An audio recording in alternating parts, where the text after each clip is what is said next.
Hi friends. இந்த வீடியோவில் என்ன சொல்கிறேன்னு வச்சுக்கோங்களேன். ஒரு சிஸ்டர் வந்து கேட்டிருந்தாங்க.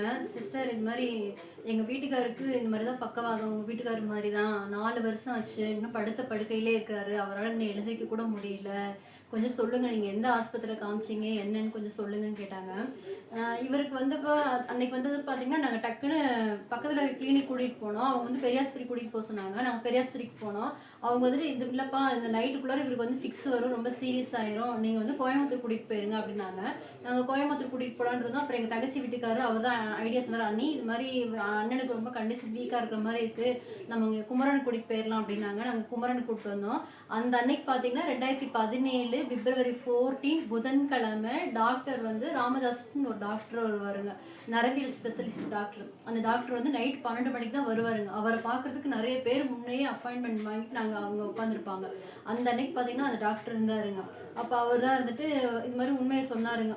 ரொம்ப ஸ்கேன்லாம் எடுத்து பார்த்துட்டு இவர் வந்து முக்கால்வாசி பிரெயினில் வந்து ரத்தம் உறைஞ்சி போச்சுமா, இவர் வந்து கை கால் வர்றது கொஞ்சம் கஷ்டம்தான், வேணால் பிசியோதெரப்பி கொடுங்க, கொஞ்சம் நடக்கிறதுக்கு வேணாலும் ஆரம்பிப்பார், ஆனால் கை கால் வர்றது வந்து 75% வாய்ப்பு இல்லைம்மா, உயிரை வேணாலும் காப்பாற்றுறோம் அப்படின்னாங்க. சரி பரவாயில்லைங்க, எப்படியோ உயிரையாவது காப்பாற்றுங்க அப்படின்னு சொல்லிட்டு நாங்கள் எப்படியோ அவர் கையில் காலில் விழுந்து இப்படியே நாங்கள் உயிரை காப்பாற்றிடுவோம். அவங்க எழுதி கொடுத்தது வந்து ராமகிருஷ்ண ஹாஸ்பிட்டலில் எழுதி கொடுத்தாங்க. நாங்கள் கோயம்புத்தூர் ராமகிருஷ்ண ஹாஸ்பிட்டலில் அவருக்கு ஆப்ரேஷன் பண்ணாங்க. என்ன பண்ணாங்கன்னா, இந்த எலும்பு, இந்த மண்டையில் இருக்கிற எலும்பு ஓடு இருக்கு பார்த்தீங்களா, அதை எடுத்து இங்கே வயிற்றுல வச்சுட்டாங்க. வச்சுட்டு ஒரு 6 மாதம் முகம்ல இப்படி வீக்கமாக இருக்குங்க வயிற்றுல. அதுக்கப்புறம் அந்த வீக்கம்னா வத்துனதுக்கு அப்புறமேட்டு வயிற்றுலேருந்து மறுபடியும் அந்த ஓடு எடுத்து மேலே வச்சு தைச்சாங்கங்க. அந்த 6 மாதம் வரைக்கும் நாங்கள் என்ன பண்ணோம்னா பிசியோதெரப்பி கொடுத்தோங்க. வீட்டுக்கே வந்து பிசியோதெரப்பி பண்ணுவாங்க. ஒரு 20 நிமிஷம் பண்ணுவாங்க. அதுக்கு வந்து 400 ரூபா ஆச்சுங்க. பண்ணிட்டு போவாங்க. அவங்க எப்படி சொல்லி தருவாங்களோ அதே மாதிரியே அந்த பிசியோதெரப்பி டாக்டர் அவர் என்ன சொல்லி கொடுக்குறாரோ நாங்கள் அதுக்கப்புறம் அவருக்கு காலையிலேயும் நைட்டும் செஞ்சு அவருக்கு எக்ஸசைஸ் பண்ணிவிட சொல்லுவார். அவருக்கு நான் எக்ஸசைஸ் பண்ணி விடுவேங்க.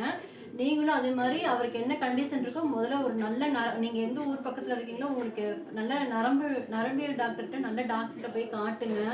அவங்களுக்கு அப்புறம் பிசியோதெரப்பி கொடுங்க. இவரும் வந்து படுத்த படுக்கையிலே தான் இருந்தாருங்க. ஒரு வருஷம் ஆச்சு அவர் எழுந்திரிச்சு. ஒரு குழந்தை எப்படிங்க, குழந்தை பிறந்ததுக்கு அப்புறம் அதால எழுந்திரிச்சு உட்கார முடியாது, எப்படிங்க அது படுத்துதாங்க இருக்கும், தவள முடியாது, எதுவுமே பண்ண முடியாது இல்லைங்க. அந்த மாதிரி தான் இவர் இருந்தாருங்க. அந்த பிசியோதெரப்பி டாக்டர் வந்து தான் கொஞ்சம் கொஞ்சமாக முதல்ல எழுந்திரிச்சு உட்கார வச்சாருங்க. அப்புறம் ஜன்னலை பிடிச்சி நிற்க வச்சாருங்க. அதுக்கப்புறம் வீட்டுக்குள்ளேயே அப்படியே கையை பிடிச்சி கொஞ்சம் கொஞ்சமாக ஸ்டெப் பை ஸ்டெப்பாக நடக்க வச்சாருங்க. அதுக்கப்புறம் காம்பவுண்டுக்குள்ளார நடக்க வச்சாருங்க. அப்புறம் ஸ்டிக்கு கொடுத்து நடக்க வச்சாருங்க. அதுக்கப்புறம் ஸ்டிக்கே இல்லாமல் நடந்தாருங்க. இந்த மாதிரி தாங்க. அவரு கொஞ்ச நேரம் சொல்லி கொடுத்துட்டு போயிடுவார். ஒரு 20 நிமிஷம் இருந்துட்டு சொல்லி கொடுத்துட்டு போயிடுவார், எக்ஸசைஸ் பண்ணிட்டு போயிடுவார். அதுக்கப்புறம் நான் தான் அவருக்கு எல்லாமே ட்ரைனிங்லாம் பண்ணி விட்டேங்க. இப்போ பார்த்தீங்கன்னா திருப்பூரே ரவுண்ட் அடிப்பாருங்க.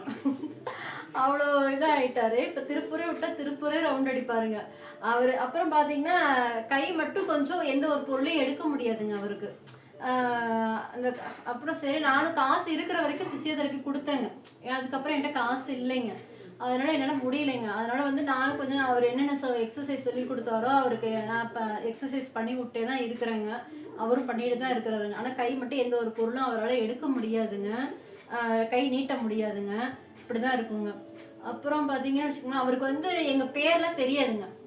என்னோட பேர் தெரியாதுங்க, பையன் பேர் தெரியாதுங்க, அப்புறம் அவரோட பேரே தெரியாதுங்க, அவங்க அம்மா அப்பா பேர் தெரியாது, எந்த ஒரு பொருளோட பேரும் தெரியாதுங்க. ஆனால் வந்து பாட்டு மட்டும் நல்லா பாடுவாருங்க. இப்போ ஏதோ ஒரு டிவியில் ஒரு பாட்டு ஓடிச்சு வச்சுக்கோங்களேன், கூட சேர்ந்து நல்லா பாடுவாருங்க. நான் நினைப்பேன், இப்போ பேரெல்லாம் தெரிய மாட்டேங்குது, பாட்டு மட்டும் இவர் எப்படி நல்லா பாடுறாரு அப்படின்னு கூட நாங்களாம் சொல்லிட்டு சிரிப்போங்க. அப்புறம் பார்த்தீங்கன்னா ஒரு கையில் தான் வந்து வராதுங்க, ஆனால் இன்னொரு கையில் வந்து 2 கையோட ஸ்ட்ரென்த்து அந்த கையில் இருக்குதுங்க. அதனால பார்த்தீங்கன்னா அவரும் சும்மா இருக்க மாட்டாருங்க. ஒயரிங் வேலை இந்த அதெல்லாம் பார்க்குறாரு. இவர் எலக்ட்ரிஷியனாக இருந்தாருங்களா, ஒயரிங் வேலை அங்கங்கெல்லாம் வீட்டில் ஒயரிங் பண்ணுவாங்களேங்க, அந்த அங்கெல்லாம் இவர் தெரிஞ்சவங்கனால போவார். அந்த மிச்சமான ஒயர்லாம் கொடுப்பாங்க. அதை வச்சு அந்த கம்பிலாம் இழுத்து போட்டு அவர் எனக்கும் செலவு காசு கொடுப்பாருங்க, அவரும் செலவுக்கு வச்சுக்குவாருங்க. அப்புறம் நீங்கள் வந்து நல்லா தைரியமாக இருங்க. உங்கள் வீட்டுக்கார ஒரு நல்ல நரம்பியல் டாக்டரை காமிங்க. அப்புறம் அவங்க பிசியோதெரப்பிலாம் கொடுக்க சொல்லுவாங்க. அவங்க கொஞ்சம் நேரம் செஞ்சுட்டு போவாங்க. நீங்கள் எக்ஸசைஸ் நல்லா பண்ணி விடுங்க. நல்ல மாத்திரை தினைக்கு மாத்திரை கொடுங்க, மாத்திரை கொடுப்பாங்க. நாங்கள் இப்போ பெரியாஸ்பத்திரியில் தான் செக்கப் பண்ணிட்டு மாதம் பெரியாஸ்பத்திரிக்கு கூட்டிகிட்டு போய் செக்கப் பண்ணி பெரியாஸ்பத்திரியில் தான் மாத்திரைலாம் கொடுக்குறாங்க. பெரியாஸ்பத்திரி மாத்திரை தான் நாங்கள் சாப்பிட்ருக்கோம். மாதம் செக்கப் கூட்டிகிட்டு போயிடுவோங்க. மாதம் மாதம் மாத்திரை நோட்டு போட்டு கொடுத்துருவாங்க. நோட்டை எடுத்துகிட்டு போய் டாக்டர் சைன் பண்ணிவிட்டு நாங்கள் மாத்திரை வாங்கிட்டு வந்துடுவோங்க. இப்போது நல்லா இருக்காருங்க. அவர் பாட்டுக்கு அவரோட வேலையை அவர் செஞ்சுக்கிறாருங்க. எனக்கு எந்த தொந்தரவும் பண்ண மாட்டாருங்க. நான் அவசரத்தில் வேலைக்கு போகிற அவசரத்தில் பார்த்தீங்கன்னா அப்படி இப்படியே விட்டுட்டு போயிடுவேங்க. அவர் வீடெல்லாம் கூட்டி வச்சுட்டு க்ளீன் பண்ணி வச்சுட்டு அவருக்கு நீட்டாக இருக்கணுங்க வீடு. ஒரு பொருள் அந்த இடத்துல இருக்கணும், அந்த இடத்துல வச்சே ஆகணும். அது மாதிரி நீட்டாக வச்சுக்குவாருங்க. ஓரளவுக்கு நல்லா சப்போர்ட்டாக இருக்காருங்க. நம்மளுடைய இது என்ன சொல்கிறதுன்னா, நம்ம எந்த நிலைமையில இருந்தாலும் நம்ம வந்து அது நம்மளுடைய சுற்றி இருக்கிற இடத்த வந்து சந்தோஷமாக வச்சுக்கணும்னு நான் நினைப்பேங்க. அதனால் வந்து எந்த கஷ்டமாக இருந்தாலுமே நான் அதுவுமே வெளியே காட்டிக்கவே மாட்டேங்க. நாங்கள் எப்போவுமே ஜாலியாக சந்தோஷமாக தான் இருப்போங்க. எவ்வளோ சம்பளம் வருதோ அதுக்கு தகுந்த மாதிரி நான் செலவு செஞ்சுக்குவேங்க. ஆடம்பரமான பொருள்லாம் எதுவுமே வாங்க மாட்டாங்க. நம்மளுக்கு மெயின் வந்து உடுத்த உடை, உண்ண உணவு, தங்க இடம், இது 3 தான் எனக்கு இப்போதைக்கு முக்கியங்க. அதனால வந்து அது மெயினாக எனக்கு முக்கியம். அதனால என்னுடைய வருமானத்துக்கு இந்த 3த்துக்கு நான் முக்கியம் கொடுப்பேங்க. நல்லபடியாக சாப்பிடுவோங்க, நல்லபடியாக அவங்களுக்கும் பையனுக்கும் வேணுங்கிறத வாங்கி தருவேன். நாங்களும் நல்லபடியாக சாப்பிடுவோம். நல்லபடியாக இருக்கிற இடம் ஒரு நல்ல இடமா இருக்கணுங்க.